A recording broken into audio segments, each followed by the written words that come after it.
Good evening friends. कैसे हैं आप लोग? उम्मीद करता हूं कि अच्छे होंगे। मैं अजय कुमार यादव अपने यूट्यूब चैनल में आपका बहुत बहुत स्वागत करता हूं। आज हम स्टार्ट करते हैं प्रेजेंट परफेक्ट टेंस के बारे में, क्योंकि हमने प्रेजेंट टेंस और present continuous tense, present indefinite tense और प्रेजेंट कंटिन्यूअस, दो टेंस हम लोग समाप्त कर चुके हैं पिछली 4 वीडियो में। अगर जो कोई भी अभी तक न देखा हो, मेरे इस चैनल पर जाकर पिछली 2-4 वीडियो देख ले, जिससे वो प्रेजेंट इंडेफिनिट और प्रेजेंट कंटिन्यूअस टेंस से वाकिफ़ हो सके, उनको क्लियर हो सके कि प्रेजेंट इंडेफिनिट और प्रेजेंट कंटिन्यूअस टेंस कैसे बनते हैं। तो आज हम बात करने वाले हैं प्रेजेंट परफेक्ट टेंस के बारे में। उससे पहले मैं आप लोगों से निवेदन करना चाहूँगा कि जो कोई भी इस वीडियो को देख रहा है वो सब्सक्राइब करें। अगर सब्सक्राइब ना किए हों तो मेरे इस यूट्यूब चैनल को सब्सक्राइब करें, और जो सब्सक्राइब कर चुके हों प्लीज़ इस वीडियो को ज़्यादा से ज़्यादा अपने दोस्त, अपने फैमिली में शेयर करें, जिससे ज़्यादा से ज़्यादा लोग इस वीडियो का फ़ायदा उठा सकें। ओके, चलिए फिर हम स्टार्ट करते हैं प्रेजेंट परफेक्ट टेंस। एक्चुअली पिछली 2-3 वीडियो में मैं पीपीटी नहीं बना पा रहा था। उसमें प्रॉब्लम ये थी कि स्टार्टिंग में वो मैं उतनी अच्छी तरीके से प्रिपरेशन नहीं किया था, इसलिए मेरे पास टाइम भी नहीं था, जिसकी वजह से मैं ये पीपीटी से नॉट डायरेक्ट पढ़ाता था, और उसमें थोड़ी सी राइटिंग ख़राब होती थी, तो बाकी कई लोगों को दिक्कत आया। कई लोग फ़ोन करके या कमेंट्स में मुझे ये बात बोले। तो मैं इस पीपीटी के माध्यम से आप लोगों को प्रेजेंट परफेक्ट टेंस आज से पढ़ाना शुरू करूँगा। हम बात करते हैं प्रेजेंट परफेक्ट टेंस की। प्रेजेंट परफेक्ट टेंस होता क्या है बच्चों? इसमें ये दिखाया जाता है कि कोई भी एक्शन, कोई भी जो कार्य है वो वर्तमान काल में ही क्या हो गया है? समाप्त हो गया है। ओके, मतलब मेरे कहने का मतलब कि कुछ पास्ट टेंस से चला आ रहा है, कुछ समय पहले से। अब किस समय से आ रहा है वो मालूम नहीं है एग्जैक्ट, जो भी है कुछ समय पहले से ही कोई काम स्टार्ट हुआ है, लेकिन स्टार्ट होने के बाद ये प्रेजेंट में ही क्या हो जाता है? कार्य का समाप्त होना पाया जाता है। इसकी पहचान हम कैसे करते हैं? इसकी पहचान मैंने आपको बताया ही है। जिस वाक्य के अंत में, दूसरे तरीके से भी पहचान कर सकते हैं कि जिस वाक्य के अंत में चुका है, चुकी है, चुके हैं, या लिया है, लिए हैं, ली हैं, लास्ट में है आना चाहिए। ये है, ये है, मतलब ये अगर वाक्य आता है लास्ट में ये शब्द आते हैं तो वो किस टेंस में कहा जाता है? उसको हम बोलते हैं present perfect tense. Okay, present perfect tense, इसका डेफिनेशन हम इंग्लिश में भी आपको डिफाइन कर सकते हैं। इंग्लिश में डिफाइन करने के लिए क्या करेंगे कि ये जो प्रेजेंट परफेक्ट टेंस होता है ना, वो क्या करता है? रेफर्स करता है। रेफर्स मतलब बतलाता है या लिंक्स करता है, जोड़ता है किसको? पास्ट को प्रेजेंट से। Refers to link past to present. Okay, कैसे पास्ट और प्रेजेंट को कैसे ये लिंक करता है मैं बताता हूँ। जैसे कोई काम पहले से स्टार्ट है, वो पास्ट में कब से स्टार्ट हुआ, लेकिन वो काम अभी अभी जिस समय बोला जा रहा है उसी समय क्या है? वो समाप्त हो जाता है। तो यह लिंक करता है किसको? पास्ट और प्रेजेंट को, दोनों को लिंक करता है। ये माइंड में आपके होना चाहिए। ओके, और दूसरी इसकी जो इंपॉर्टेंट बात है वो क्या करता है वो मैं आपको बताता हूं। It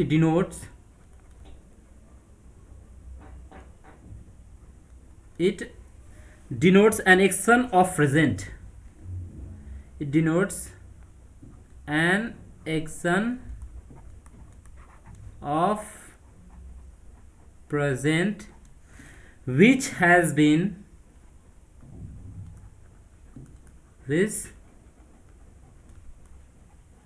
has been completed. Okay, which has been completed just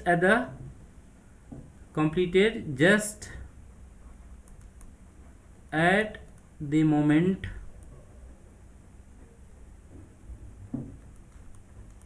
of speaking.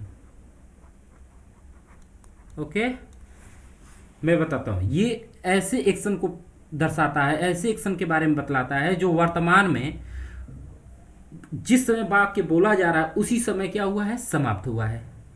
कोई कन्फ्यूजन? उम्मीद है कि कोई कन्फ्यूजन नहीं होता है। तो चलिए हम प्रेजेंट इंडेफिनिट टेंस और प्रेजेंट कंटिन्यूअस इन दोनों को समझने के बाद प्रेजेंट परफेक्ट टेंस की पहचान क्या होती है, पहचान के बारे में मैं बता दिया। ओके। अब इसके नियम्स होते हैं। ये देखो सेंटेंस जो है इस टाइप प्रेजेंट परफेक्ट टेंस कितने प्रकार के, जैसे प्रेजेंट इंडेफिनिट चार प्रकार के थे, पांचवें में क्या था, वो जो इंट्रोगेटिव सेंटेंस 2 प्रकार के ना, वो टोटल पांच तरह के सेंटेंस बनते हैं। तो 5 सेंटेंस में पहला जो सेंटेंस हम पढ़ते हैं वो क्या पढ़ते हैं, प्रेजेंट इंडेफिनिट टेंस के बारे में, किसके, सॉरी प्रेजेंट परफेक्ट टेंस का जो सिंपल सेंटेंस अफर्मेटिव सेंटेंस है इसके बारे में पढ़ेंगे। अफर्मेटिव का मतलब साधारण वाक्य, ओके, साधारण वाक्य।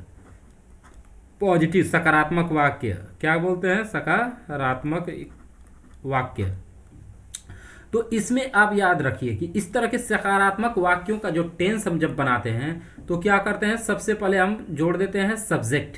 क्या लगाते हैं, सब्जेक्ट। सब्जेक्ट के बारे में आप सभी लोग मालूम है, आप सभी सब्जेक्ट से अच्छी तरह से वाकिफ हैं कि जो एक्शन कर रहा होता है किसी वाक्य में, जिसके द्वारा एक्शन किया जाता है वो क्या होता है, सब्जेक्ट कहलाता है। और उसके बाद वर्ब क्या होता है, एक बार मैं सभी को, जो अगर किसी ने नहीं पढ़ा है तो मैं उसके बारे में, वर्ब क्या होता है, जो भी एक्शन हो रहा है, जैसे दौड़ना, हंसना, मारना, पीटना, खेलना, ये सारे चीज, पढ़ना, पढ़ाना, all are just related to verb. Okay, क्रिया से संबंधित। वर्ब का मतलब क्रिया, सब्जेक्ट का मतलब हो गया आपका कर्ता, और ये वर्ब जो है उसका मतलब क्या हो गया, हिंदी में इसको बोलते हैं क्रिया।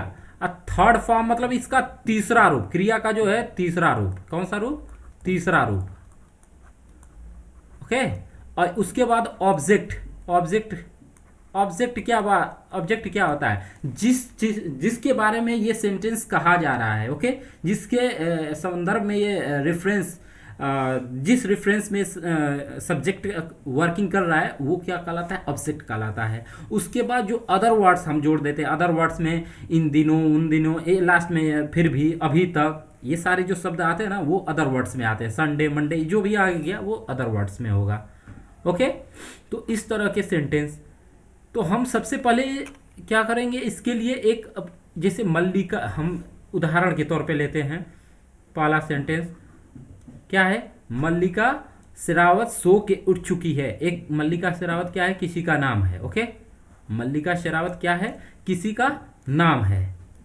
कौन है, सभी लोग, मुझे लगता है कि सभी लोग परिचित होंगे, ये है एक हीरोइन। ओके, बॉलीवुड हीरोइन है जिसका नाम मल्लिका शेरावत है। वो क्या है, सो के उठ चुकी है, मतलब क्या है, वर्तमान में सोई थी, कितने बजे से सोई थी वो मालूम नहीं, लेकिन अभी अभी वो जस्ट क्या हुई है, जगी है। तो ये किस टेंस में हुआ, प्रेजेंट परफेक्ट टेंस में हुआ। ऐसे सेंटेंस बनाने के लिए क्या बनाते हैं, ये सिंपल सेंटेंस है कि नहीं, तो इसका जो हम बनाएंगे क्या, इसका क्या, कैसे हम बनाएंगे। सबसे पहले सब्जेक्ट मैंने बोला था कि सबसे पहले क्या लिखेंगे, सब्जेक्ट। उसके बाद हेल्पिंग वर्ब। हेल्पिंग वर्ब में क्या होता है, इसमें एक वचनकर्ता के साथ, याद रखिएगा, एक वचनकर्ता के साथ है और बहुवचनकर्ता के साथ है। ओके, मतलब अगर थर्ड पर्सन का सिंगुलर सब्जेक्ट है, थर्ड पर्सन का अगर सिंगुलर सब्जेक्ट है तो क्या कहलाते हैं, उसके साथ हैज का प्रयोग। अगर फर्स्ट पर्सन और सेकेंड पर्सन का सिंगुलर भी है, फर्स्ट पर्सन, और एक चीज़ और मैं आप लोगों को बहुत अच्छे तरीके से बताना चाहूँगा कि फर्स्ट पर्सन और सेकेंड पर्सन क्या होता है, फर्स्ट पर्सन और सेकेंड पर्सन। जैसे फर्स्ट पर्सन में केवल क्या होता है, आई और वी। ओके, सेकेंड पर्सन में सिंगल एक होता है, यू।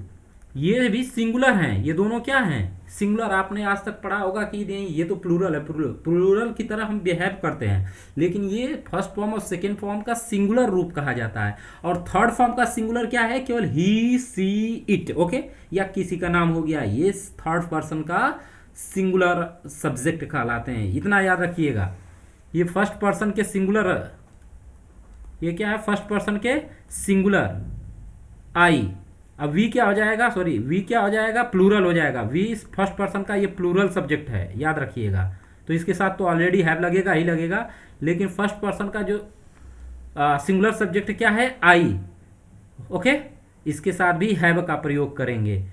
ओके, और यू क्या है, सेकेंड पर्सन का है। यू क्या है, सेकेंड पर्सन का, ये क्या है, सब्जेक्ट है, सिंगुलर सब्जेक्ट, लेकिन इसके साथ भी हम क्या लगाएंगे, हैव का ही प्रयोग लगाएंगे।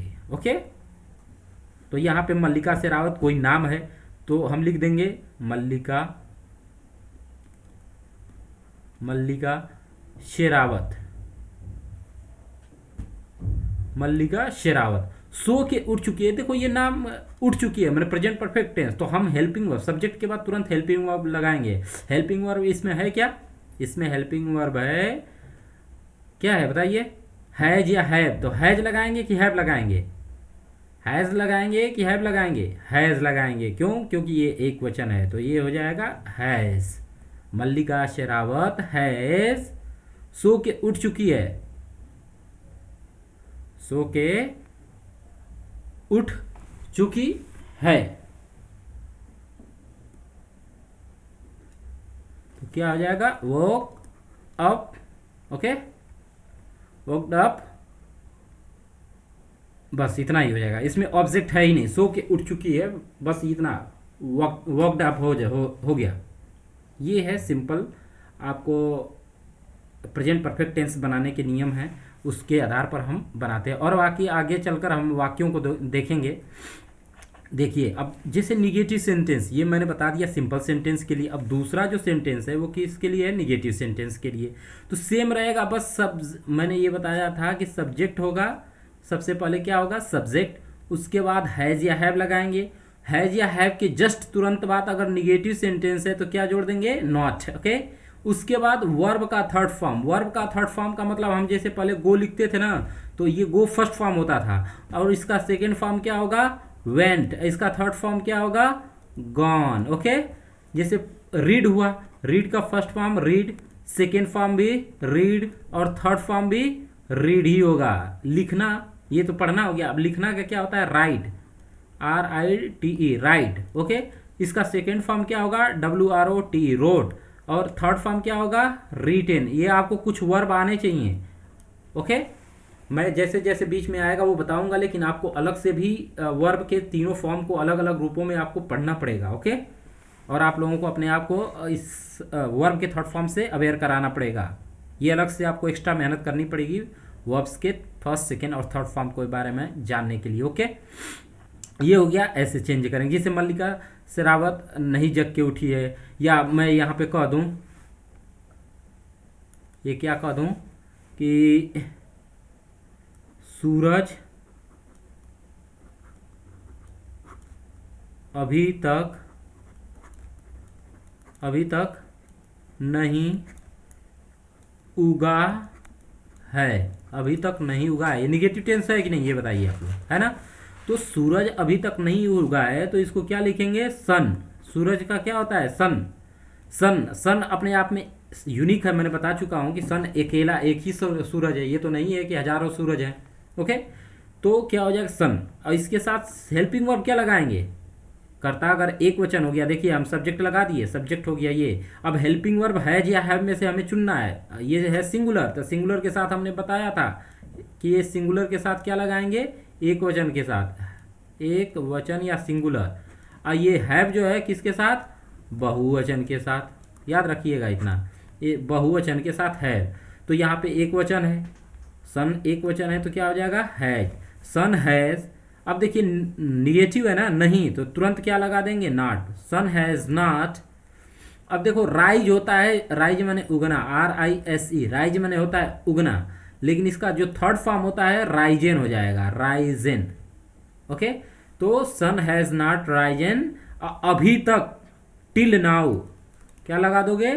टिल नाउ, अभी तक, ओके, टिल नाउ, अभी तक क्या नहीं हुआ है, ये अदर वर्ड में आ गया, ओके।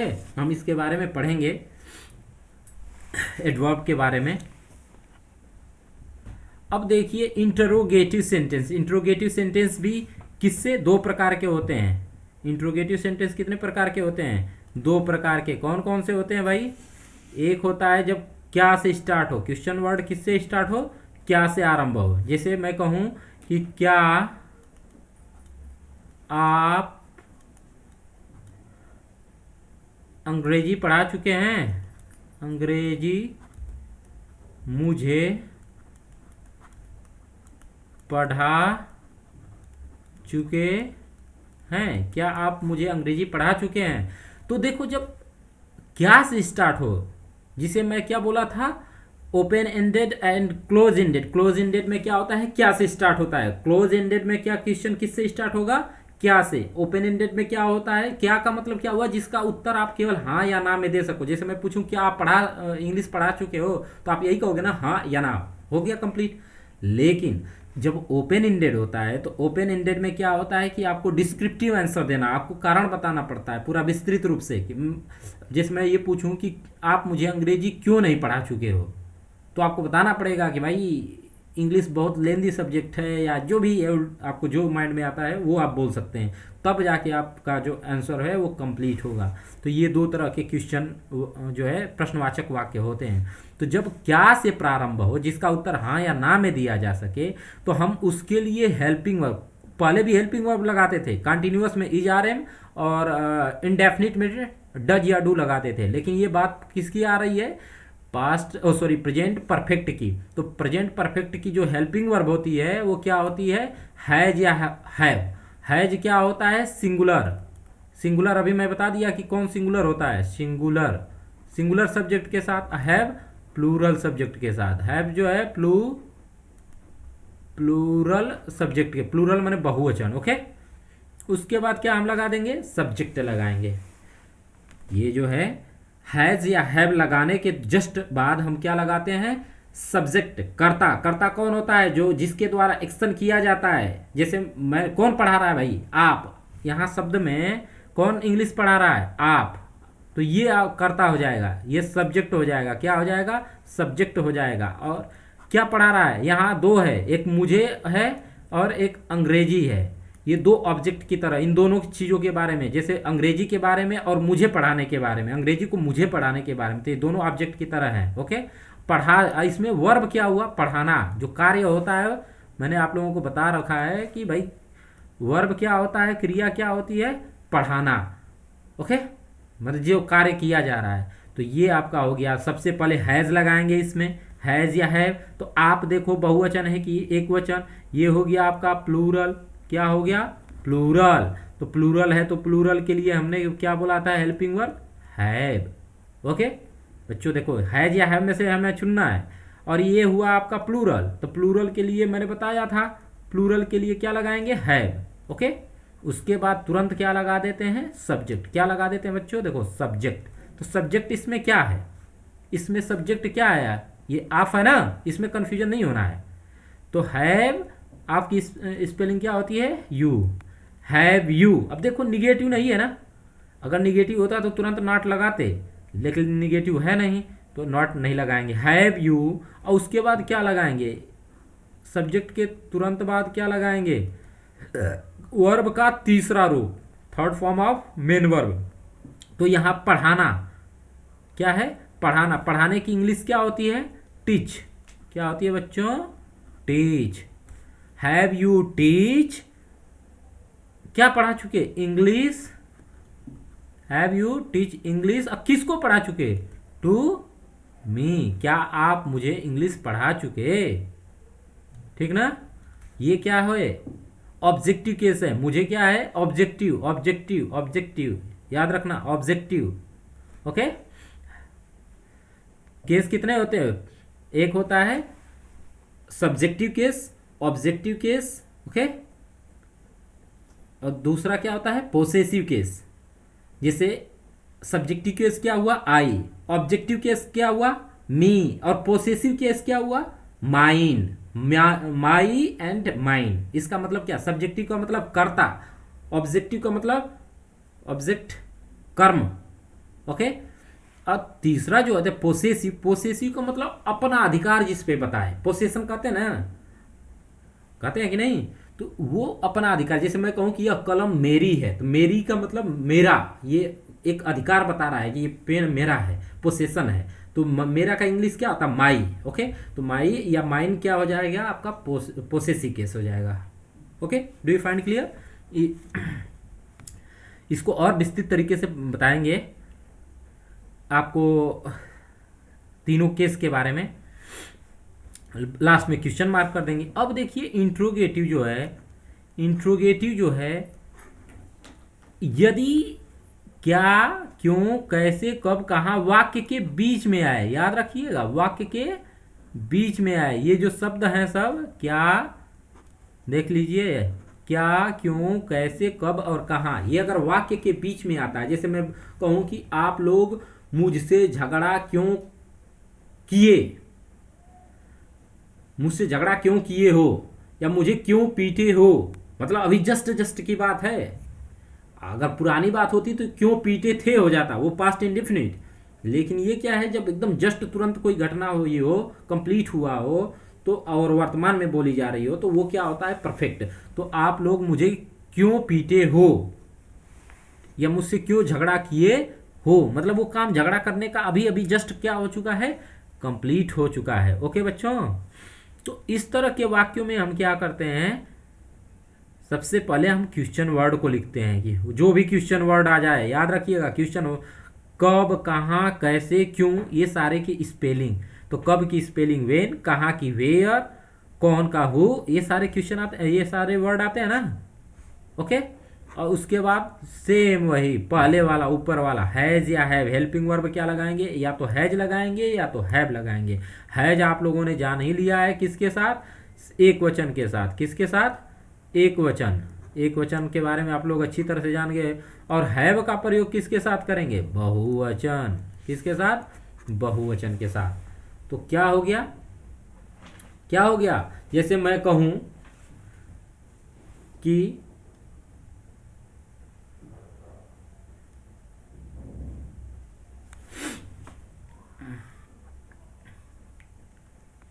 गाय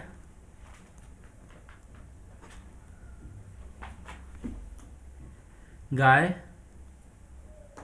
दूध क्यों नहीं दी है, क्यों नहीं दी है, या क्यों नहीं दे चुकी है। ये दो तरह से बन सकता है, याद रखिएगा, वो दोनों का मतलब एक ही है, वो काम प्रेजेंट परफेक्ट की बात है। तो गाय क्यों नहीं दे चुकी है, तो क्वेश्चन वर्ड सबसे पहले देखो बीच में आया ना क्वेश्चन वर्ड, क्वेश्चन वर्ड को लिखेंगे। क्वेश्चन वर्ड की स्पेलिंग क्या होती है, सभी लोग जानते हो, वाई। उसके बाद क्या करते हैं हम, क्या करते हैं, हैज या हैव में से एक चुन लेंगे। हैज या हैव में गाय, केवल एक गाय के बारे में बात किया जा रहा है, गायें अगर होता तब बहुवचन होता, लेकिन एक गाय के बारे में बात किया जा रहा है, तो वाई। तो एक वचन कर्ता के साथ क्या लगाएंगे, हैज, वाई है काऊ। अब देखो निगेटिव भी है ना साथ में, तो काऊ अगर निगेटिव है तो ये सब्जेक्ट के तुरंत बाद हम नॉट लगा देते हैं। क्या लगा देंगे, why has cow not a given. Give का मतलब देना, अ गिवन का मतलब ये थर्ड फॉर्म हो गया। Okay, given, why has cow not given milk, last में क्वेश्चन वर्ड। ओके, हो गया ना। ये इंट्रोगेटिव निगेटिव दोनों प्रकार के सेंटेंस में क्वेश्चन वर्ड, देखो मैंने अभी इसको बता दिया, इंट्रोगेटिव निगेटिव वाले पे बता दिया। अगर मान लो निगेटिव नहीं है होता तो बस केवल यहाँ से नॉट हटा देते, क्या कर देते, नॉट हटा देते, लेकिन यहाँ पे नॉट क्या है, रहेगा, क्योंकि वाक्य में तो यहाँ है ना। तो सेम वही चीज़ होगा इसमें भी, इसमें कोई नहीं है। तो इस तरह इस टेंस को पहचानना काफ़ी आसान है, ठीक है ना। हम अब बात करते हैं प्रेजेंट परफेक्ट टेंस के वाक्यों से पता चलता है कि कार्य क्या हो गया है, समाप्त हो गया है, और कार्य समाप्त हुए ज़्यादा देर नहीं हुए, ये माइंड में रखिएगा। प्रेजेंट परफेक्ट टेंस में क्या पता चलता है कि कार्य जल्द ही समाप्त हुआ है और ज़्यादा समय नहीं, मतलब जिस समय बोला जा रहा है उसी के आसपास में क्या हुआ है, कार्य समाप्त हुआ है।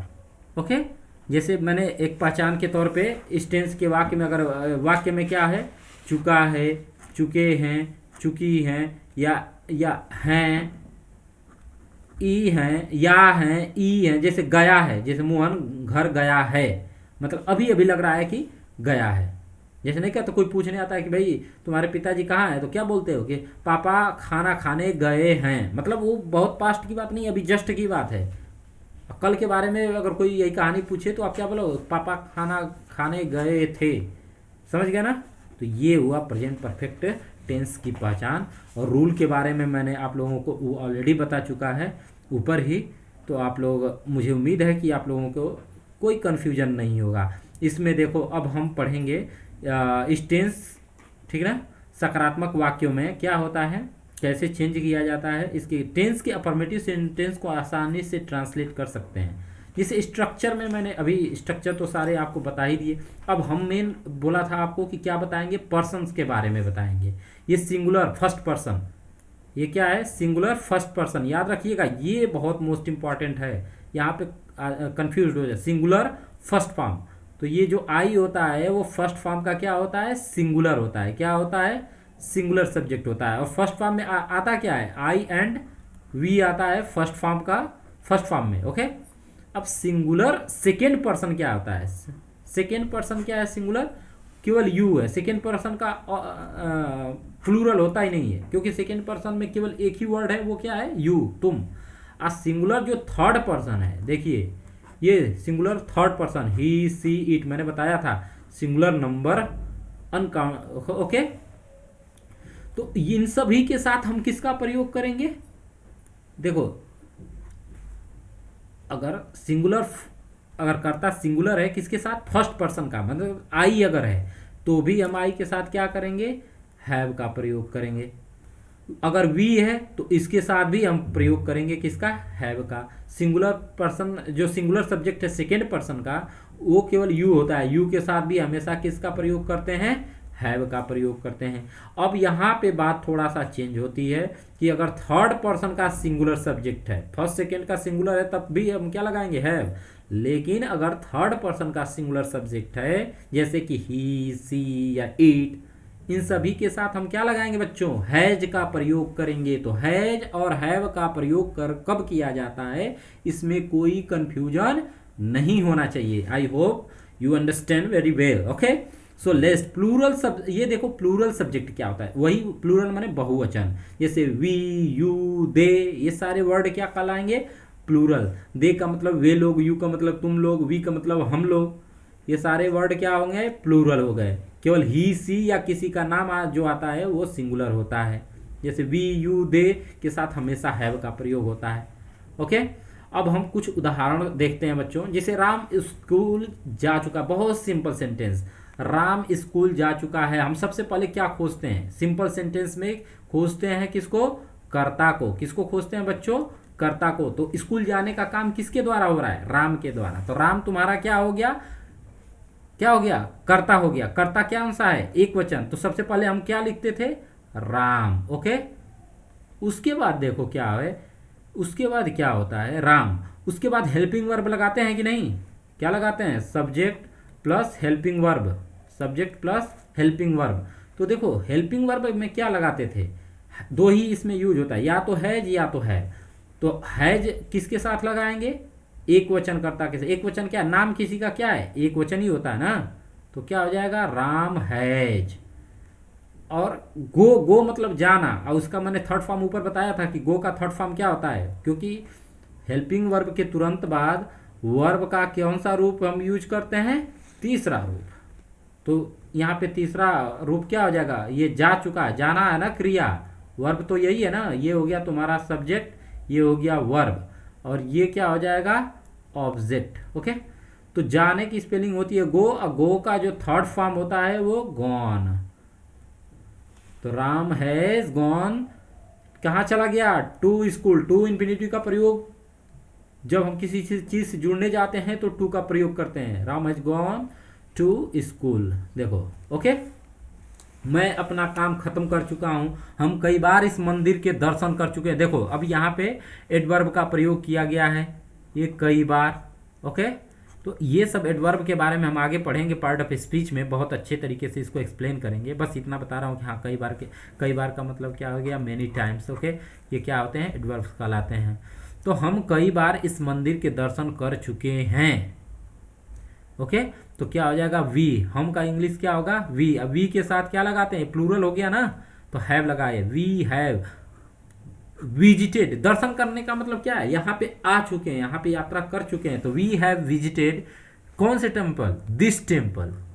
देखो जब पास की चीज को डिनोट करना हो तो किसको बोलते हैं, दिस का। जब पास की चीजों को डिनोट करना हो कि दिस इज माई पेन, मतलब आप किसी पेन को लेकर दिखाते हो, कहते हो कि दिस इज माई पेन। वही जब पेन दूर होती है तब उसके लिए हम दिस का प्रयोग न करके किसका प्रयोग करते हैं, दैट का प्रयोग करते हैं। कहते हैं that is my pen, that is my wife, कहते हैं ना that is my wife, this is my wife, this is how you can say, okay, this is my father, this is my father.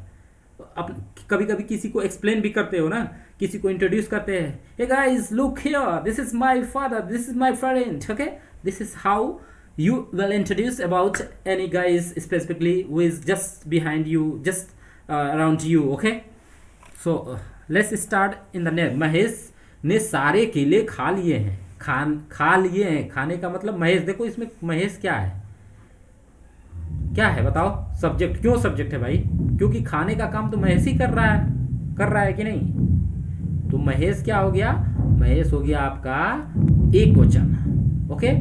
एक वचन के साथ हम तुरंत देखो सब्जेक्ट बोले थे, सब्जेक्ट के बाद हेल्पिंग वर्ब, तो सब्जेक्ट हमने लगा दिया महेश, महेश के बाद हेल्पिंग वर्ब लगाएंगे हैव या हैज। हेल्पिंग वर्ब परफेक्ट में हैज या हैव ही होता है ना, तो महेश के साथ क्या हम लगाएं, हैज। क्यों लगाएंगे भाई, क्योंकि ये एक वचन के साथ हैज ही लगता है। उसके बाद मेन वर्ब, कहते हैं मेन वर्ब का थर्ड फॉर्म, वर्ब का क्या कौन सा फॉर्म, थर्ड फॉर्म, याद रखिएगा, वी का मतलब वर्ब का थर्ड फॉर्म। अब देखो ईट मने सभी जानते हो कि ईट मने खाना, ईट, इसका सेकेंड फॉर्म जो होता है बच्चों, ये भी साथ में याद करते जाना, एट होता है। इसका जो थर्ड फॉर्म होता है वो क्या होता है, ईटेन। तो यहाँ पे देखो क्या लिख दिया है, ईटेन। और कितने सारे केले खा गए, तो all the bananas, all bananas, banana माने केला, इसके साथ यस जो जोड़ दिया है इसको प्लूरल बना दिया, माने बहुत से केले खाया है ना, तो इसलिए प्लूरल बना दिया है। तो Mahesh has eaten all the bananas, okay, do you find clear. तो ये हुआ, जैसे तुम कभी अरे भैया आप आ जाओ, मैं प्लेटफॉर्म पे पहुंच चुका हूं। अच्छा देखो ये ट्रेन प्लेटफॉर्म पर पहुंच चुकी है, ये भी क्या जस्ट मतलब बहुत देर की नहीं पहुंची, जस्ट अराइव्ड हुई है, ओके। तो ये हो गया। आप इसमें सब्जेक्ट क्या है, पहुंचने का काम कौन कर रहा है, आप, हम और मैं तो कर नहीं रहे हैं, कौन कर रहा है, ट्रेन कर रही है। तो यहाँ पे काम किसके द्वारा किया जा रहा है, ट्रेन के द्वारा। काम क्या है भाई, पहुंचना, क्या है ये, पहुंचना, वर्ब हो गया। ये क्या हो गया तुम्हारा सब्जेक्ट, मैं शॉर्ट में लिखूंगा, आपको समझना पड़ेगा, प्लेटफॉर्म। और ये कहाँ पे पहुंच रहा है, कोई प्लेस है, तो ये हो गया प्लेटफॉर्म। तो हम इसको रूल के हिसाब से लगाएंगे। देखो रूल अभी बताया, सबसे पहले सब्जेक्ट इसमें क्या है, द ट्रेन, ओके। इसमें सब्जेक्ट क्या है, ट्रेन। और ये कई ट्रेन तो एक के बारे में बोल नहीं रहा है, एक ही ट्रेन के बारे में बोला है ना कि हाँ प्लेटफॉर्म पे ट्रेन पहुंच चुकी है, जिस ट्रेन से उसको जाना है। तो एक वचन हो गया, तो ट्रेन हैज, ओके। अब देखो पहुंचने की स्पेलिंग होती है अराइव, ARRIVE, अराइव माने पहुंचना, ओके। लेकिन यहाँ पे क्या कर देंगे, इसका थर्ड फॉर्म लगाते हैं, और थर्ड फॉर्म क्या होता है, ARRIVED, राइट। और प्लेटफॉर्म पर देखो ऐड का प्रयोग हम बताते हैं आपको। ऐड किसी स्पेसिफिक पॉइंट को जब रिप्रेजेंट किया जाता है, किसी विशेष जगह को, किसी स्पेसिफिक प्लेस को जब डिनोट किया जाता है या उसके तरफ इशारा किया जाता है, तो हम किस प्रेपोजिशन का प्रयोग करते हैं, एट प्रेपोजिशन का प्रयोग करते हैं। समझ गए बच्चों, और एट प्रेपोजिशन का प्रयोग करते हैं। और ये प्रेपोजिशन क्या होता है, प्रेपोजिशन है क्या बच्चों, ये होता है किसी नाउन के पहले जुड़ता है, नाउन या प्रोनाउन के पहले ये जुड़ता है, क्या करने के लिए, उस वाक्य में किसी अन्य नाउन, प्रोनाउन, एडजेक्टिव, ओके, किसी अन्य नाउन, प्रोनाउन, एडजेक्टिव या और किसी वर्ड से संबंध को दिखाने के लिए कि how this is related, how this all is related. For that purpose, at preposition or any preposition are used in any sentence. Okay? So वह 2 गिलास पानी पी चुका है, आप लोग कर सकते हो, वह 2 गिलास पानी पी चुका है। अब यहाँ पे एक्सरसाइज के तौर पे वह 2 गिलास पानी पी चुका है। तो इसमें देखो वह क्या है भाई, वह क्या है, सबसे पहले हम क्या लगाएंगे, सब्जेक्ट, क्योंकि सब्जेक्ट हम पूछते हैं सिंपल में। तो वह क्या है, ही, क्या हो जाएगा, सबसे पहले ही। याद रखिए जब भी स्टार्ट करते हैं तो फर्स्ट लेटर जो होता है कैपिटल में स्टार्ट करते हैं, ये भी हमेशा दिमाग में रखना है, ओके। तो वह ही, उसके बाद क्या लिख देंगे, इसके साथ हैज या हैव का प्रयोग। He is a singular third person, it's a third person singular subject of third person. तो थर्ड पर्सन का अगर सिंगुलर है तो हमने क्या बोला था, हैज या हैव लगाएंगे, हैज लगाएंगे, तो हैज, तो ही हैज। अब देखो मेन वर्ब इसमें क्या है, पीना, कहते हो ना पीना, तो पीने की स्पेलिंग क्या होती है, पीने की स्पेलिंग होती है drink, drink, DRINK, drink, drink मैंने पीना। ड्रैंक इसका third form, second form, drank, DRANK। ड्रंक्ड, DRUNKED, ड्रंक्ड हो गया थर्ड फॉर्म। ओके, तो ही है ड्रंक्ड, ही हैज ड्रंक्ड, क्या पी चुका है भाई, 2 गिलास पानी पी चुका है। तो he has drunked water of 2 glass, या 2 ग्लास वाटर, ये एक साथ भी बोल, 2 ग्लास वाटर भी बोल सकते हो, या water of 2 glass, 2 glass. Okay, clear. मेरे पिताजी भोजन कर लिए हैं, देखो अब कर लिए हैं, चुका है नहीं आया, यहाँ पे क्या है, लिए हैं, मतलब अभी अभी की बात बोल रहा है। जैसे कोई है लड़की अपने पिताजी के बारे में बोल रही है कि अभी अभी मेरे पिताजी क्या कर रहे हैं, कर लिए हैं, भोजन कर लिए हैं, बस कर लिए हैं, मतलब वो अभी अभी किए हैं। ये वाक्य आप हिंदी में तो अच्छी तरह से समझते हो ना, उसका मतलब कि हाँ वो किस बारे में बोला जा रहा है, तो उसी हिसाब से इंग्लिश में चेंज। मेरी बहन ने भोजन पका लिया है, ये आप लोगों के लिए होमवर्क है, इसको आप लोग प्लीज़ कमेंट में सभी जो सेंटेंस मैंने, ये कितने हैं, 5 हैं, इनके आप लोग कमेंट बॉक्स में ज़रूर इसके रिप्लाई दें। इसके सेंटेंस केवल हिंदी नहीं लिखना, केवल इंग्लिश आप लिख दीजिएगा, पहला, दूसरा, तीसरा, चौथा, पांचवा, उसका इंग्लिश चेंज करके कमेंट बॉक्स में डालिए प्लीज़। ओके, अब निगेटिव सेंटेंस हुआ, तो निगेटिव सेंटेंस भी मैंने आपको पहले ही बता चुका है कि निगेटिव सेंटेंस में क्या करते हैं। फिर दोबारा से सारी चीज़ें मैं दोबारा से बता रहा हूँ। सबसे पहले सब्जेक्ट, उसके बाद अगर सब्जेक्ट में वो एक वचन वाली बात आ गई, एक वचन का मतलब अगर फर्स्ट फॉर्म का सिंगुलर सब्जेक्ट है तो भी, ओके, सिंगुलर सब्जेक्ट है तो भी प्लूरल सब्जेक्ट, जैसे आई और वी दोनों के साथ हैव का प्रयोग, फर्स्ट पर्सन दोनों के साथ क्या करेंगे, हैव का प्रयोग।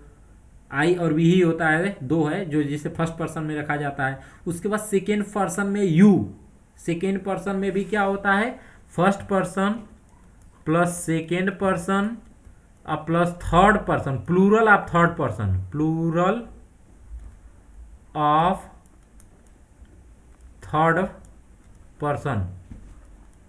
ओके, इन सभी के साथ क्या हम यूज करते हैं बच्चों, हैव, याद रखना। आई के साथ, जैसे फर्स्ट पर्सन में क्या हो गया, I and we, second person में क्या हो गया, यू, और plural of third person, plural of third person का मतलब दे, क्या हो जाएगा, दे। ये सारे क्या हो गए, जैसे वे लोग, तो ये किस में आता है, थर्ड पर्सन में आता है। तो ये सारों के साथ, सभी के साथ हमने क्या लगाना है, हैव लगाना है। क्या लगाना है, हैव। हैज किसके साथ लगाना है, हैज किसके साथ, ये लगाना है singular subject of, singular of third person, जैसे ही, सी, इट, या किसी का नाम। ओके, दोबारा मैंने ये चीज़ बताया। अब इसमें निगेटिव सेंटेंस में क्या होता है कि ये तुरंत किसके बाद, सब्जेक्ट के तुरंत बाद नॉट लगा देते हैं।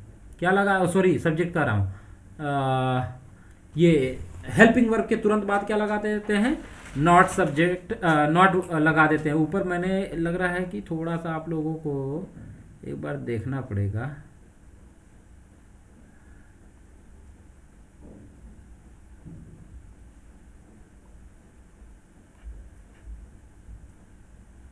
अच्छा, निगेटिव ऊपर नहीं शायद बताया था क्या मैं, हाँ ये बताया था, सन हैज नॉट, हेल्पिंग वर्ब, ठीक है, ओके।